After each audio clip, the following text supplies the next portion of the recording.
في 2011 كنت في مصر انا والمدام كده، فمعدين على واحد في المنصوره بيبيع تين قدام عربيه كده وبيبيع تين، فبتقول لي ممكن اكل تين؟ قلت لها عادي عايزه قدين؟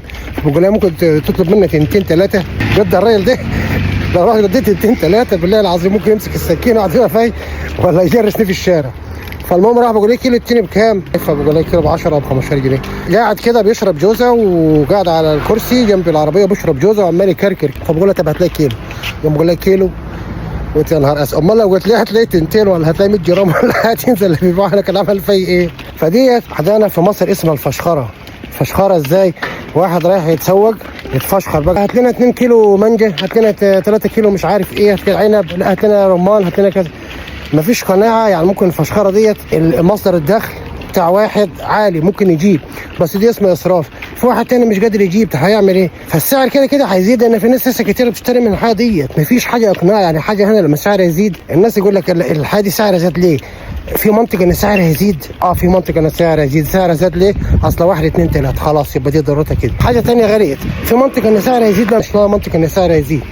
يدخل جهاز حمايه المستهلك مباشره ويشوف ايه الوضع بتاعها، مش يستنى لما حد يبلغ. يعني جهاز حمايه المستهلك في مصر بينتظر لما حد يقدم بلاغه وبعدين يبقى يبحث في الشكوى، انما هنا جهاز حمايه المستهلك بيلف السوق ويشوف ايه اللي بيحصل وايه الاضرار ولا ايه سبب زياده الحاجه. تاني حاجه الشعب هنا في شعب واعي بيعمل ايه؟ حاجه غليت مباشره كده على الجروبات، عارفين لبعض وفاهمين لبعض، امنع الحاجه ديت. الحاجه زادت 20 جنيه 30 جنيه يقول لك ليه؟ امنع الحاجه دي، هي ديتها اسبوع ولا اسبوعين بالكثير امنع الحاجه دي. يعني لو انت بتشتري حاجه ب 100 جنيه وبقت ب 150 جنيه ومنعوها اسبوعين 2 بتوصل ل 80 جنيه، مش 100 كمان، يعني مش عاوزينها ب 100، ب 80 جنيه. دي اسمها الوعي.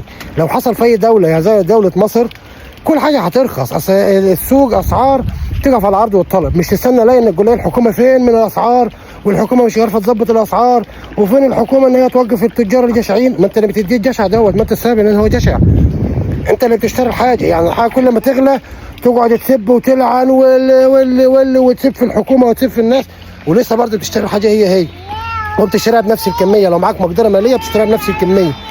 واللي بتظلم في الاخر الفقير، لان هو مش عاد قادر يقاوم. انما اللي هو لسه يعني ايه يعني حالته حلوه بيناحي وعاوز يشتري برضه. لو حدانا السياسه ديت ان الشعب واعي وفي ثقافه ان يقف لا الحاجه دي غليت، امنعها اسبوع امنعها اسبوعين، التجار هم اللي حاطين على وشهم، هتنزل مباشره الاسعار مباشره، هتنزل من غير ما حد يقول انت بتعمل ايه.